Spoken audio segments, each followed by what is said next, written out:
کرنا شروع کیا تب حضرت خالد بن ولید فرماتے ہیں ارے بے وقوفو نادانو، کیا تم یہ سمجھتے ہو کہ جنگوں میں ہم اپنی طاقت کے بلبوتے پر، اپنی قوت کی وجہ سے، اپنی بازو کی طاقت کی وجہ سے، اپنے سورے سینہ کی وجہ سے کامیابی حاصل کرتے ہیں؟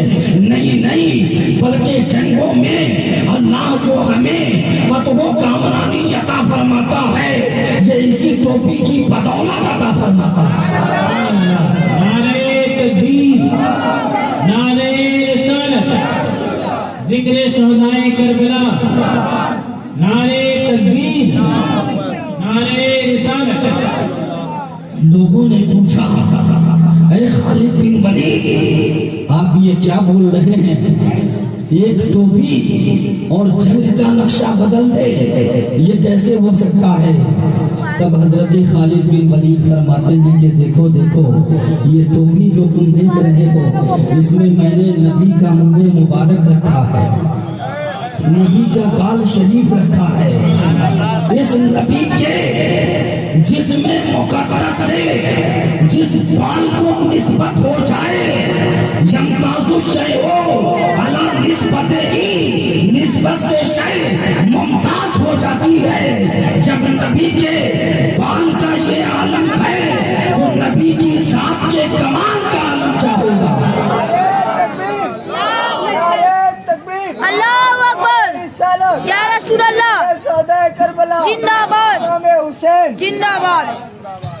حضرت خالد بن ولید فرماتے ہیں یہ اسی ٹوپی کی برکت ہے کہ ہم جنگوں میں فتح حاصل کرتے ہیں۔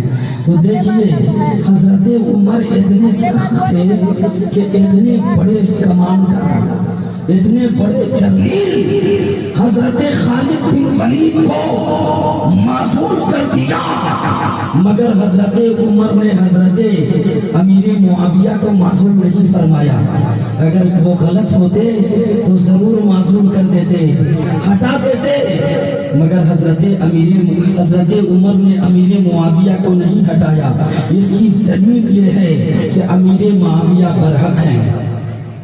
اور جانتے ہیں حضرت امام حسن رضی اللہ تعالیٰ عنہ کو صاحب تلقین نے ان صحابہ میں شمار کیا ہے جنہوں نے 7.5 سال کی عمر میں 13 حدیثیں بیان فرمائی ہیں۔ آج کا نقشہ دیکھو، آج کا ایک منظر دیکھو، اپنے سماج پہ، اپنے معاشرے پہ نظر ڈالو، 7.5 سال کا بچہ کیسا ہوتا ہے؟ اس کو ناک صاف کرنے کی صحیح تمیز نہیں ہوتی، مگر حضرت امام حسن نے نبی سے 13 حدیثیں 7 سال کی عمر میں سن کر یاد کر لیا۔ یہ ان کے قوت حافظہ کا کمال ہے، یہ ان کے قوت حافظہ کا کمال ہے۔ صاحب تلقین بیان فرماتے ہیں کہ حضرت امام حسن ان صحابیوں میں سے ہیں جن سے 13 حدیثیں مروی ہیں۔ کتنی؟ 13 حدیثیں مروی ہیں۔ اور حضرت امیر معاویہ وہ مقدس صحابی ہیں جن سے بہت سی حدیثیں مروی ہیں، بہت سی حدیثیں۔ اب جانتے ہیں حضرت امیر معاویہ سے عبداللہ ابن عمر جو بہت بڑے صحابی ہیں، حضرت عبداللہ ابن عمر، حضرت عبداللہ ابن عباس، حضرت عبداللہ ابن زبیر، حضرت سعید بن یزید، حضرت ابو خولانی، حضرت ابو سعید خدری، حضرت ابو واقد لیثی، یہ مقدس صحابہ حدیث روایت کرتے ہیں۔ اب بتاؤ، جو کہتے ہیں کہ امیر معاویہ غلط راہ پر تھے، اگر وہ غلط راہ پر تھے تو یہ مقدس صحابہ جن کی عظمت کا ڈنکا 7ویں آسمان پہ لہراتا ہے، بتاؤ ان سے کبھی حدیثیں روایت کرتے؟ ارے بولو، کبھی ان سے حدیثیں لیتے؟ نہیں، مگر تمام صحابہ نے حضرت امیر معاویہ کو ثقہ راوی میں شمار کیا۔ ثقہ راوی اس کو کہتے ہیں جو بھروسے مند ہو، جس کی روایت کو درجہ صحت عطا ہو، اس کو ثقہ راوی کہا جاتا ہے۔ حضرت امیر معاویہ ثقہ راوی میں سے ہیں۔ اور جانتے ہیں حضرت عبداللہ ابن مبارک سے پوچھا گیا کہ یہ بتاؤ امیر معاویہ افضل ہیں یا عمر بن عبدالعزیز افضل ہیں؟ امیر معاویہ افضل ہے یا عمر بن عبدالعزیز افضل ہیں؟ تو حضرت عبداللہ ابن مبارک نے جواب دیا کہ حضرت امیر معاویہ کے گھوڑے کے نیچے کے پاؤں کے نیچے کی مٹی، اور ایک روایت میں ہے کہ گھوڑے کے دوڑنے کی وجہ سے اس کی ناک میں جو مٹی جمع ہو جاتی ہے، اس مٹی کی عظمت کے برابر بھی میں کن کو نہیں سمجھتا؟ عمر بن عبدالعزیز کو اس مٹی کے برابر بھی میں نہیں سمجھتا امیر معاویہ کے سامنے۔ تو حضرت امیر معاویہ وہ خوش نصیب صحابی ہیں، وہ جنتی صحابی ہیں، وہ مقدس صحابی ہیں کہ جن کو رسول اللہ صلی اللہ تعالیٰ علیہ وسلم نے بڑے مقام پہ فائز فرمایا، بڑا مقام عطا فرمایا، بہت بڑی عظمت کا حامل بنایا۔ اب میرے دوستو، کہنے کا مقام یہ ہے کہ حضرت امیر معاویہ رضی اللہ تعالیٰ عنہ اگر غلط ہوتے، ناحق ہوتے، تو یہ بھی سن لو، کان کھول کر کے حضرت امام حسن نے ان کے ہاتھ میں امور خلافت کیوں دے دی؟ جبکہ نبی کا خانوادہ وہ ہے، نبی کا گھرانہ وہ ہے کہ اپنے جان کی بازی کو لگا سکتا ہے، مگر ناحق کے ہاتھ میں ہاتھ نہیں دے سکتا، ناحق کے ہاتھ میں اپنا ہاتھ نہیں دے سکتا۔ اور اس کی دلیل کربلا سے ملتی ہے، اس کی مثال کربلا سے ملتی ہے۔ اس لیے یہ ماننا پڑے گا کہ حضرت امیر معاویہ حق پر ہیں۔ اگر حق پر نہیں ہوتے تو حضرت امام حسن ان کے ہاتھ پہ بیعت نہیں فرماتے۔ سبحان اللہ۔ مرد حق مومن کے آگے، مرد حق باطل کے آگے مات کھا سکتا نہیں، سر کٹا سکتا ہے لیکن سر جھکا سکتا نہیں۔ حضرت امام حسن اپنی جان دے دیتے مگر امیر معاویہ کے ہاتھ میں ہاتھ نہیں دیتے۔ یہ اس بات کی بین دلیل ہے، اس بات کی روشن شہادت ہے کہ حضرت امیر معاویہ حق پر ہیں، حضرت امیر معاویہ حق پر ہیں۔ اب بتائیے، حضرت ابو ہریرہ کا نام آپ نے سنا ہے؟ حضرت ابو ہریرہ وہ ہیں صحابہ کرام میں، اصحاب رسول میں ابو ہریرہ وہ ہیں جن سے یہ ایسے کیوں کر رہا ہے؟ درود پاک پڑھیے، اللہم صلی علی سیدنا شفیعنا مولانا محمد بارک وسلم صلی اللہ علیہ وسلم علیہ رسول اللہ صلی اللہ علیہ وسلم۔ حضرت ابو ہریرہ جن کو عبد الرحمن کہا جاتا ہے، یعنی حضرت ابو ہریرہ کا اصلی نام حضرت عبد الرحمن، اور حضرت عبد الرحمن ان کا اصلی نام ابو ہریرہ کیوں پڑا؟ اس لیے کہ بلی کے چھوٹے بچے سے وہ بڑی محبت فرماتے تھے۔ نبی نے دیکھا بلی کا چھوٹا بچہ تو حضور نے اسی دن فرمایا یا ابا ہریرہ، یعنی انہیں ابو ہریرہ کہہ کے نبی نے یاد فرمایا۔ اب جب میرے مصطفیٰ نے انہیں ابو ہریرہ فرما دیا تو حضرت عبد الرحمن فرماتے ہیں کہ اس دن کے بعد سے میرے اصلی نام پر ابو ہریرہ نام مجھے اتنا پسند آیا کہ اس دن کے بعد سے میں نے اپنا نام ابو ہریرہ رکھ لیا۔ سبحان اللہ، سبحان اللہ، اللہ اکبر، یا رسول اللہ، زندہ باد۔ بات سمجھ میں آ رہی ہے؟ آ رہی ہے بے شک۔ تو حضرت ابو ہریرہ دعا فرماتے ہیں، دعا فرماتے ہیں اللہم انی اعوذ بک من راس الستین و امارت الصبیان، اے پروردگار تو مجھے 60ویں صدی کے آغاز سے اور بچوں کی حکومت آنے سے پہلے ہی دنیا سے اٹھا لے۔ کیوں ابو ہریرہ نے ایسی دعا فرمائی؟ کیوں فرمائی؟ وجہ کیا تھی؟ سن 60 ہجری کے آغاز میں ہی تو یزید کی حکومت آئی، اور یزید پلید ملعون مردود ناہنجار بدبودار بد کردار بد شعار ناہنجار جفاکار خطاکار بے حیا، یزید کی حکومت آنے سے پہلے ہی حضرت ابو ہریرہ نے دعا کی پروردگار مجھے دنیا سے اٹھا لے، اس سے پہلے اٹھا لے۔ کیوں؟ اس لیے کہ حضرت ابو ہریرہ نبی کی بارگاہ میں رہتے تھے۔ میرے آقا کربلا کے تمام مناظر اپنے صحابہ میں بیان فرماتے تھے۔ دیکھو کربلا کی سرزمین ہوگی، تپتا ہوا ریگستان ہوگا، بہت خطرناک موسم ہوگا، بڑی شدت کی دھوپ ہوگی، میرا بیٹا حسین کربلا میں جائے گا، اور اس طریقے سے میری امت کے ایسے ایسے لوگ میرے حسین کو شہید کر دیں گے۔ بات سمجھ میں آ رہی ہے؟ میرے نبی نے فرمایا کہ نہیں فرمایا؟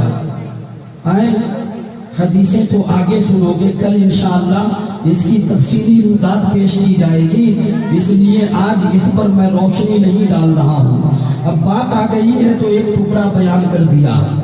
تو حضرت ابو ہریرہ نے دعا کی پروردگار سن 60 ہجری کے آغاز سے یعنی شروعات سے اور بچوں کی حکومت سے پہلے ہی مجھے دنیا سے اٹھا لے کہ اتنے خبیث وقت کو میں دیکھ نہ سکوں، اور امام عالی مقام کی شہادت کے وقت میں نہ رہوں۔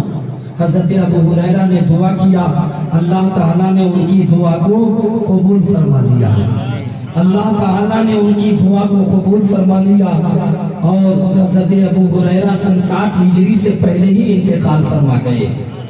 تو میرے دوستو، حضرت امیر معاویہ پر صرف اس لیے الزام لگانا کہ یزید ان کا بیٹا ہے، یہ سراسر غلط ہے، باطل ہے۔ حضرت امیر معاویہ وہ ہیں، ایسے مقدس صحابی ہیں کہ جنگ صفین کے موقع پر حضرت علی میں اور حضرت امیر معاویہ میں جنگ بھی ہوتی تھی۔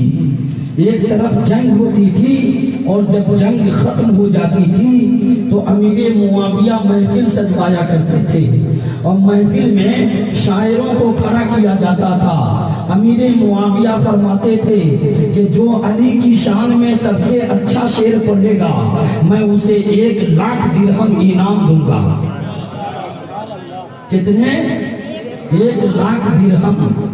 اب 1 درہم جو ہوتا تھا وہ 3.5 ماشا چاندی کے برابر، اور 1 دینار 4.5 ماشا سونا کے برابر۔ اب اس زمانے کے حساب سے آپ جوڑ لیجئے، اگر آپ 3.5 گرام چاندی بھی جوڑتے ہیں اس حساب سے تو یہ سمجھیے کہ 10 گرام کا 1 تولہ ہوتا ہے، اور 1 تولہ اس وقت مارکیٹ میں 700-800 روپے سے کم نہیں ہوگا، یا 1000 روپے یا 500 روپے جو بھی ہو۔ اب اس اعتبار سے جوڑیے گا تو آج کے حساب سے بھی بے حساب پیسہ ہو گیا۔ اور دینار اگر سمجھ لیں، ایک شاعر تھے جن کو حضرت امیر معاویہ نے فرمایا کہ تم علی کی شان میں شعر پڑھو، میں تمہیں 7,000 دینار انعام دوں گا۔ 7,000 دینار۔ اور جب انہوں نے حضرت علی کی شان میں شعر پڑھنا شروع کیا تو حضرت امیر معاویہ نے ان کو 7,000 دینار انعام دیا۔ 7,000 دینار اب آج کے حساب سے اگر دیکھا جائے تو کروڑوں سے اوپر ہو گیا، آج کی کرنسی کے حساب سے کروڑوں پار۔ اور وہ 1,00,000 درہم بھی اگر آج کی کرنسی کے حساب سے جوڑے تو کروڑوں پار، نہ جانے کئی کروڑ ہو جائیں گے۔ تو اب بتائیے، ایک طرف تو جنگ کر رہے ہیں اور دوسری طرف ان کی شان میں محفل سجا رہے ہیں، محفل مولائے کائنات۔ بتائیے، مولائے کائنات سے جنگ بھی کر رہے ہیں، اور مولائے کائنات کی شان و عظمت کی محفل بھی سجا رہے ہیں. تو حضرت امیر معاویہ کا اختلاف کس بنیاد پر تھا؟ حضرت علی سے اختلاف اس بنیاد پر تھا کہ حضرت عثمان غنی رضی اللہ تعالیٰ عنہ کو مصر کے بلوائیوں نے، ظالموں نے شہید کر دیا، جس کا پیشوا عبداللہ ابن سبا تھا. یہ بہت بڑا منافق اور بہت بڑا ظالم و جابر تھا. اس ملعون نے اسلام کو کمزور کرنے میں کسی طرح کا دقیقہ فروگزاشت نہیں کیا. اور جانتے ہیں بہت بڑا ملعون و مردود تھا جس کا نام تھا مروان. یہ مروان کون تھا؟ جس کی پیدائش جب ہوئی تو مدینہ طیبہ میں جب کوئی کسی مسلمان کے گھر کوئی بچہ پیدا ہوتا تھا تو مدینہ کے خوش نصیب مسلمانوں کی عادت یہ تھی کہ اس بچے کو لے کر پہلے رسول کی بارگاہ میں حاضر ہوتے، پہلے حضور کی بارگاہ میں حاضر ہوتے اور حضور اپنے منہ سے لعاب دہن نکال کر، اپنا تھوک شریف نکال کر اس بچے کے منہ میں ڈالتے تھے. احادیث کی روشنی میں اس کو تحنیک کہا جاتا ہے. کیا کہا جاتا ہے؟ تحنیک. تحنیک کہا جاتا ہے، یعنی تحنیک کی رسم مدینہ طیبہ میں جاری تھی. جس مسلمان کے گھر کوئی بچہ پیدا ہوتا وہ اسے لے کر نبی کی بارگاہ میں حاضر ہوتا اور نبی اپنے منہ سے لعاب دہن نکال کے اس بچے کے منہ میں ڈالتے. یہ مدینہ کے خوش نصیب مسلمانوں کا طریقہ تھا. جب یہ مردود مروان پیدا ہوا، جب یہ جہنمی مروان پیدا ہوا، جب یہ یزید کی ناجائز اولاد مروان پیدا ہوا تو اس خبیث کی پیدائش پر اس کا باپ لے کر اپنی گود میں نبی کی بارگاہ میں پہنچا. جیسا کہ مسلمانوں کا طریقہ تھا، مدینے کے مسلمانوں کی عادت تھی، اس کا باپ پہنچا وہاں تاکہ تحنیک کرے. جب میرے نبی کی نظر مروان کے اوپر پڑی، بتائیے یہاں سے لے جا، اس مردود کو یہاں سے لے جا. ابن الوزق، یہ حدیث کے الفاظ ہیں. یہ گرگٹ کا بچہ گرگٹ ہے. کیا فرمایا حضور نے؟ یہ گرگٹ کا بچہ گرگٹ ہے. اور گرگٹ کس کو کہتے ہیں آپ لوگ جانتے ہیں نا؟ کتنے رنگ بدلتا ہے؟ کتنے رنگ بدلتا ہے؟ 7 رنگ مشہور ہیں نا جی. تو بولتے کیوں نہیں ہیں؟ منہ میں لڈو لے کے بیٹھے ہیں کیا ہے؟ تو 7 رنگ بدلتا ہے گرگٹ. اور میرے نبی نے مثال کس چیز سے دی؟ گرگٹ سے دی. فرمایا کہ یہ گرگٹ کا بچہ گرگٹ ہے، مروان اپنے باپ کی گود میں ہے. نبی فرما رہے ہیں کہ اے مروان کے باپ، تو بھی گرگٹ اور تیرا یہ بچہ بھی گرگٹ. دیکھیے میرے نبی کی نظر دیکھ رہی تھی کہ یہی وہ ملعون جہنمی ہے جو میرے عثمان کو قتل کرا دے گا، میرے عثمان کو قتل کرا دے گا اور مسلمانوں میں بہت بڑا فتنہ پیدا کرے گا اور کربلا کا سب سے بڑا مجرم یہی ہوگا. میرے نبی کی نگاہ نبوت سب کچھ دیکھ رہی تھی.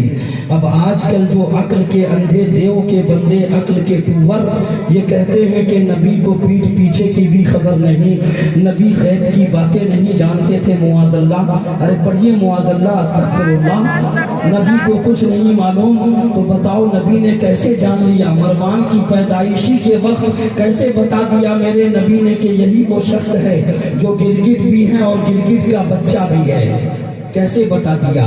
یہ نبی کی نگاہ غیبی کا اثر ہے. اس کے باپ کو نبی نے بھگا بھی دیا اور مدینے سے باہر بھی کر دیا، مدینے سے باہر بھی کر دیا.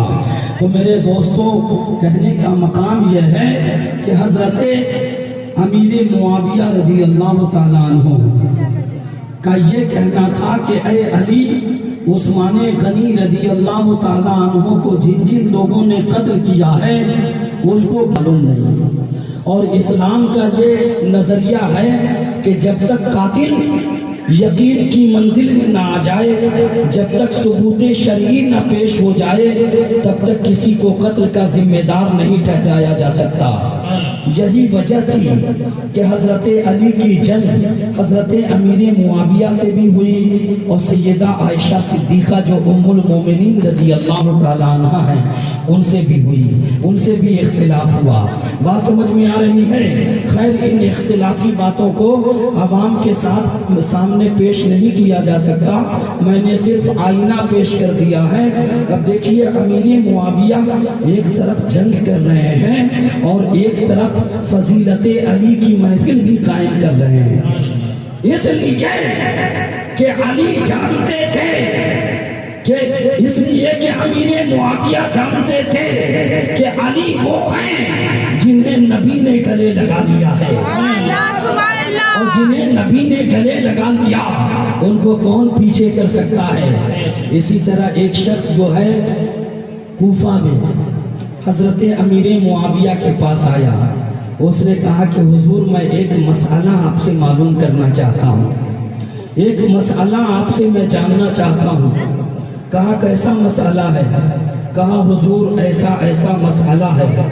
کہا ایک کام کرو، اس مسئلے کو لے کر علی کی بارگاہ میں چلے جاؤ، علی کے پاس چلے جاؤ، چونکہ نبی نے فرمایا ہے انا مدینۃ العلم و علی بابھا، میں علم کا شہر ہوں، علی اس کے دروازے ہیں۔ بات سمجھ میں آ رہی ہے؟ جاؤ اس مسئلے کو لے کے علی کے پاس چلے جاؤ۔ اب ایک بات میں آپ کو بتا دوں، یہ کب کی بات ہے؟ جب حضرت علی اور حضرت امیر معاویہ کے درمیان جنگ چل رہی تھی، اسی درمیان کی بات ہے۔ تو جانتے ہیں سب سے بڑی یہاں تعجب کی بات یہ ہے کہ اگر میرا کسی سے اختلاف ہو، جھگڑا چل رہا ہو، اگر کوئی شخص اس کی برائی میرے منہ پہ آ کے کرے تو مجھے خوشی ہوگی، یہ انسانی فطرت ہے۔ کسی کو بھی اگر اس کے دشمن کی برائی کوئی جا کے اس کے منہ پہ کرے تو اسے تھوڑی دیر کے لیے خوشی ہوگی، اور اس کو کیا کہا جاتا ہے؟ چاپلوسی۔ اس کو کیا کہا جاتا ہے؟ چاپلوسی، یعنی چاپلوسی کر کے اپنا مطلب حاصل کرنا۔ تو حضرت امیر معاویہ سے کہا اس شخص نے کہ ارے علی تو ایسے ہیں ویسے ہیں، علی سے میں مسئلہ نہیں معلوم کر سکتا، علی کو میں کچھ نہیں سمجھتا آپ کے سامنے۔ حضور آپ کی شخصیت کہاں اتنی بڑی، علی کہاں آپ کے سامنے ایک ذرے کے برابر ہے۔ اتنا سننا تھا، امیر معاویہ کو چلا لایا۔ امیر معاویہ فرماتے ہیں ابے وہ ظالم جس کو نبی نے آگے بڑھایا اور جس کو نبی نے اپنا داماد بنایا، جس کو نبی نے اتنا بڑا مقام دیا، جس کو نبی نے مولا کے خطاب سے نوازا، تو کہتا ہے کہ علی اس لائق نہیں ہے، جا آج کے بعد کبھی بھی تو میری بارگاہ میں مت آنا، میرے پاس اپنی منحوس شکل مت دکھانا۔ اور جانتے ہیں حضرت امیر معاویہ کے رجسٹر میں ہر مہینہ اسے وظیفہ دیا جاتا تھا، یعنی غریبوں کے وظیفے میں رجسٹر میں اس کا نام درج تھا۔ اسی وقت حضرت امیر معاویہ نے رجسٹر نکالا اور اس کا نام وظیفہ پانے والوں میں سے کاٹ دیا۔ کہہ دو سبحان اللہ۔ اب اگر کوئی یزیدی کہے، کوئی دین کا دشمن کہے، تو جو صحابیوں کا دشمن ہے، جو نبی کے صحابہ کا دشمن ہے، وہ جہنمی کتوں میں سے ایک کتا ہے، جہنمی کتوں میں سے ایک کتا ہے۔ اور حضرت امیر معاویہ کی شان تو اتنی بلند و بالا ہے، اللہ اکبر کبیرہ، کہ حضرت امیر معاویہ رضی اللہ تعالیٰ عنہ جانتے ہیں ابو سفیان کے بیٹے ہیں، ابو سفیان اور ان کی ماں ہند بنت عتبہ بن ربیعہ۔ یہ ایام جاہلیت میں، زمانے جاہلیت میں بڑی خطرناک خاتون تھی۔ یہ وہی خاتون تھی جس نے حضرت امیر حمزہ رضی اللہ تعالی عنہ کے کلیجہ مبارک کو کھا لیا تھا، ان کے دل مبارک کو چبا لیا تھا۔ یہ وہی خاتون تھی، انہوں نے قسم کھایا تھا، مگر اسلام قبول کرنے کے بعد سارے خطا، سارے گناہ، ساری غلطیاں معاف ہو جاتی ہیں۔ حضور حضور نے پھر بھی فرما دیا تھا وحشی بن حرب جس نے قتل کیا تھا اور ہند بنت عتبہ بن ربیہ سے کہا تھا کہ تم لوگ میری نظر کے سامنے مت آنا، تم لوگ آتے ہو تو مجھے میرے چچا کی یاد آ جاتی ہے، امیر حمزہ کی یاد آ جاتی ہے۔ تو میرے دوستو یہ ہند بنت عتبہ بن ربیہ یہ کون تھی؟ امیر معاویہ رضی اللہ تعالی عنہ کی ماں تھی۔ ان کا نکاح سب سے پہلے فاقہ بن مغیرہ قریشی سے ہوا تھا۔ یہ فاقہ بن مغیرہ قریشی بہت بڑا شخص قریش میں مانا جاتا تھا، اس سے ان کا نکاح ہوا۔ اب یہ کیا ہوا کہ ایک روز فاقہ کسی کام سے گھر سے باہر گیا تھا، گھر میں اکیلی ہند بیٹھی ہوئی تھی کہ اچانک ایک غیر محرم گھر کے اندر داخل ہوا، مگر دروازے ہی سے اس نے دیکھا کہ ایک اکیلی خاتون بیٹھی ہوئی ہے، تو وہ واپس پاؤں موڑا اور چلنے لگا۔ تو اتنے میں فاقہ آ گیا اور فاقہ کی نظر پڑ گئی۔ فاقہ کی نظر جیسے ہی اس غیر محرم پہ پڑی اسے بڑا غصہ آیا اور اس نے ہند سے کہا کہ سن، تو نے بدکاری کا ارتکاب کیا ہے، یہ غیر محرم اس گھر میں کیسے داخل ہوا؟ تو اس نے قسم کھانا شروع کیا، جیسے زمانے جاہلیت میں لوگ قسم کھاتے تھے اسی طریقے سے قسم کھا کے اس نے یقین دلایا کہ میرے سردار آپ یقین مانیے میں بالکل بے قصور ہوں، میں بالکل بے گناہ ہوں اور میں نے تو کسی کو آتے بھی نہیں دیکھا ہے، مگر ہاں جب آپ کہہ رہے ہیں تو میں مانتی ہوں کہ کوئی دروازے تک آیا ہوگا پھر چلا گیا ہوگا۔ اس نے کہا کہ نہیں، چل یہاں سے نکل، اپنے باپ کے گھر جا، اب میں تجھے رکھ نہیں سکتا، تو بدکار عورت ہو گئی۔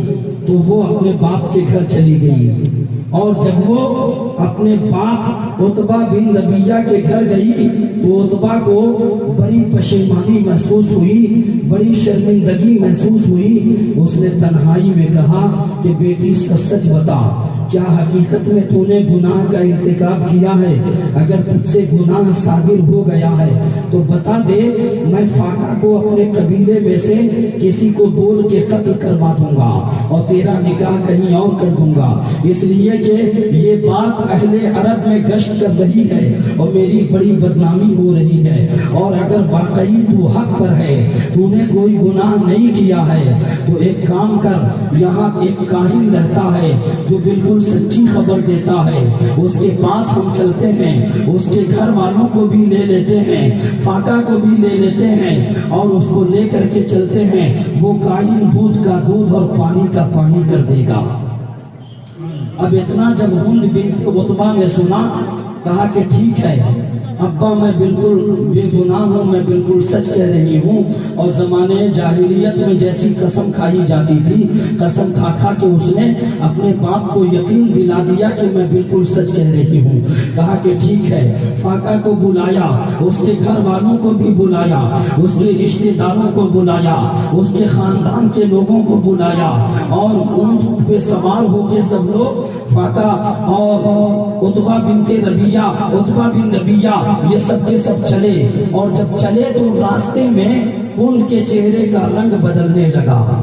تب عتبہ نے کہا کہ بیٹی، تیرے چہرے کا جو رنگ بدل رہا ہے اس سے تو یہ پتا چل رہا ہے کہ واقعی تو نے گناہ کر لیا ہے۔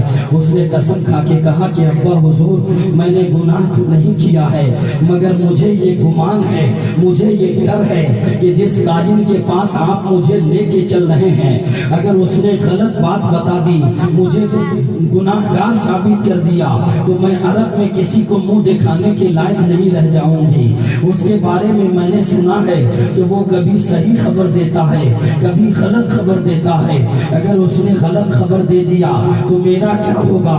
تو کہا کہ تو فکر نہ کر، اس کا بھی میں انتظام کر دیتا ہوں۔ اس نے کیا کیا کہ ایام جاہلیت میں عرب کے لوگ کچھ ایسے منتر جانتے تھے جو اونٹ کے کان میں پڑھ دیتے تھے تو اونٹ بالکل گرم ہو جاتا تھا۔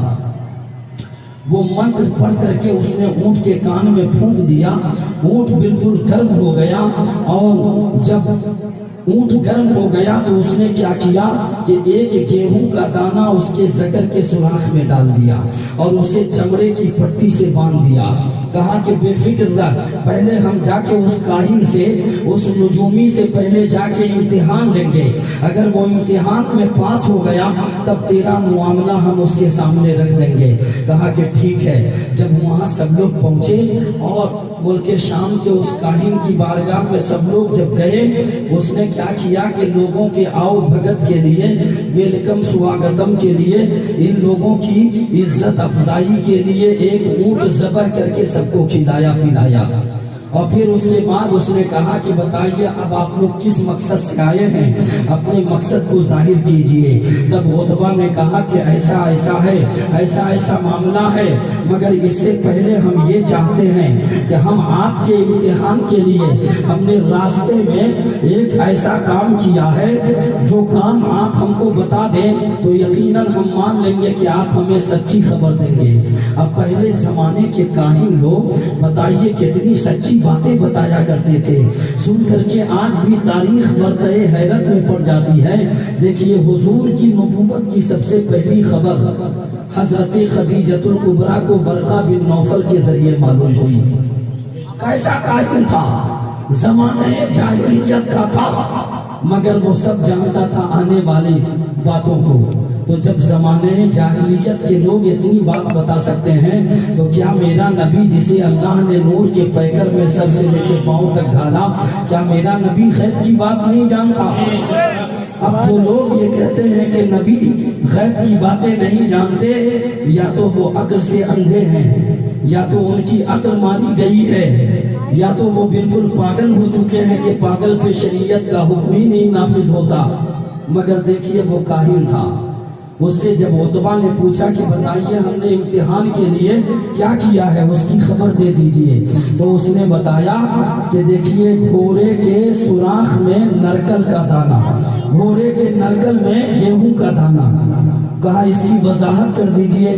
کہا گھوڑے کے زکر میں تم نے گیہوں کا دانہ ڈال کر اس پر چمڑے کی پٹی لگا دی ہے. کہا بالکل آپ نے صحیح کہا، اب آپ ہماری خبر دے دیجئے جس مقصد سے ہم آئے ہیں.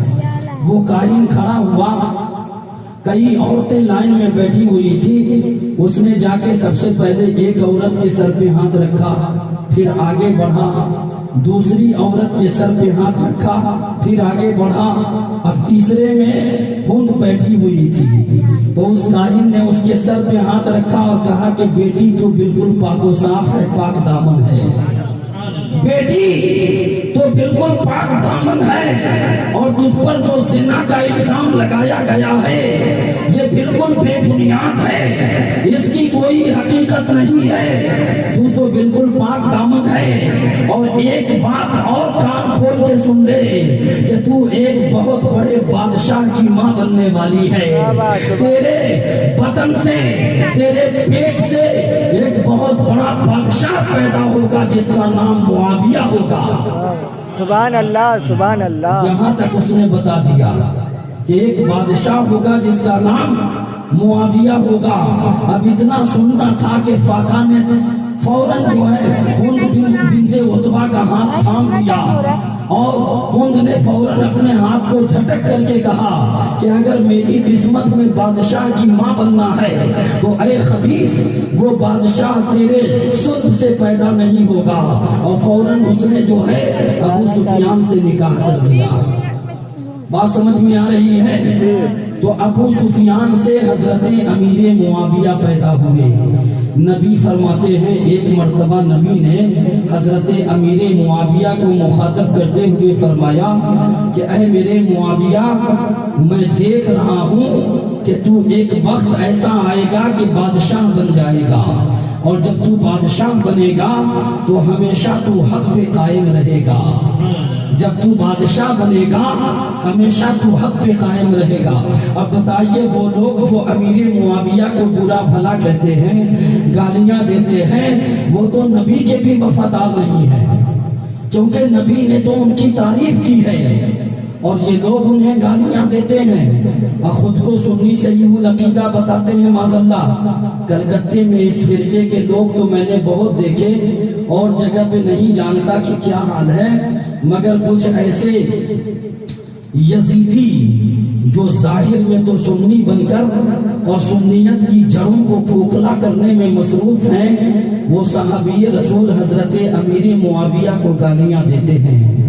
اب میرے دوستو سن لو، حضرت امیر معاویہ وہ ہیں کہ حضرت امام حسن جیسی شخصیت نے امیر معاویہ کو خلافت دے دیا، اور خلافت عطا فرمانے کے بعد حضرت امام حسن رضی اللہ تعالیٰ عنہ نے انہیں دمشق کا حاکم بنا دیا حضرت عمر نے، اور جب حضرت عثمان کا زمانہ آیا تو حضرت عثمان نے انہیں پورے ملک شام کا گورنر بنا دیا، پورے ملک شام کا حاکم بنا دیا۔ مگر جب دمشق کے مقام پہ مرض لقوہ میں مبتلا ہو کر حضرت امیر معاویہ بیمار ہوئے، اس وقت آپ نے یزید کو بلایا اور یزید سے کہا کہ بیٹا اب میرا آخری وقت ہے، میں اپنے مالک حقیقی سے ملنے کے لیے جا رہا ہوں، مگر میرے بیٹے آخری وقت میں کچھ وصیت کی باتیں ہیں، اسے کان کھول کر کے سن لے، اگر ان وصیتوں پر تم نے عمل کیا تو تیری دنیا بھی آباد ہو جائے گی، تیری آخرت بھی آباد ہو جائے گی۔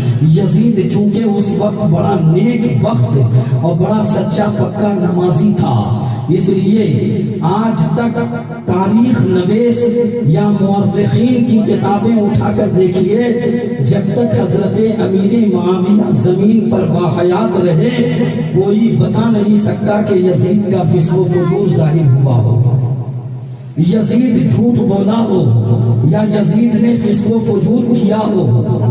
جب تک حضرت امیر معاویہ باحیات رہے یزید بڑا نیک بخت انسان بن کے تھا۔ تو حضرت امیر معاویہ رضی اللہ تعالیٰ عنہ نے فرمایا کہ بیٹا دیکھ اس وقت میرے انتقال کا وقت قریب ہے، اور وقتی طور پہ میں تجھے مسلمانوں کا خلیفہ بنا رہا ہوں، میری خلافت میں تجھے دے رہا ہوں، مگر اتنی بات یاد رکھنا کہ یہ خلافت جو ہے وہ نبی کے گھر والوں کی ہے، یہ خلافت رسول پاک کے گھر سے آئی ہے، یہ حکومت رسول پاک کے گھر سے آئی ہے، یہ جو تمہیں برتری اور بزرگی مل رہی ہے یہ مصطفیٰ کے گھر کی دین ہے۔ اس لیے امام حسین جب حد کمال کو پہنچ جائیں اور امور خلافت کی طرف ان کا ذہن مبذول ہو جائے تو اے میرے بیٹے یہ خلافت ان کے حوالے کر دینا، تاکہ خلافت جہاں سے آئی ہے یہ امانت اپنے اصلی مقام پہ پہنچ جائے۔ یہ کہہ کے حضرت امیر معاویہ نے فرمایا دوسری وصیت یہ ہے کہ دیکھو میں تجھے بروقت وقتی طور پہ خلیفہ بنا رہا ہوں، مگر اس شرط کے ساتھ بنا رہا ہوں اے بیٹے جب تک امام حسین کو کھلا نہ لینا تب تک کھانا نہیں، جب تک پلا نہ لینا تب تک پینا نہیں، ان کے بغیر مشورے کے کوئی کام نہ کرنا، ان سے بغیر پوچھے کسی چیز میں ہاتھ مت ڈالنا۔ اے میرے بیٹے کان کھول کر کے سن لے، روئے زمین پر زمین والوں پہ اللہ تعالیٰ نے اہل بیت کو پوری زمین والوں کے لیے امان بنا کے بھیجا ہے۔ امانت کو تم نے تھام لیا، ان کی پناہ میں آ گئے، ان کے امان میں آ گئے تو تجھ سے خدا بھی راضی رسول بھی راضی ہو جائیں گے۔ کہہ دو سبحان اللہ، سبحان اللہ، اللہ اکبر، یا رسول اللہ، ذکر شہدائے کربلا زندہ باد، ذکر شہدائے کربلا زندہ باد۔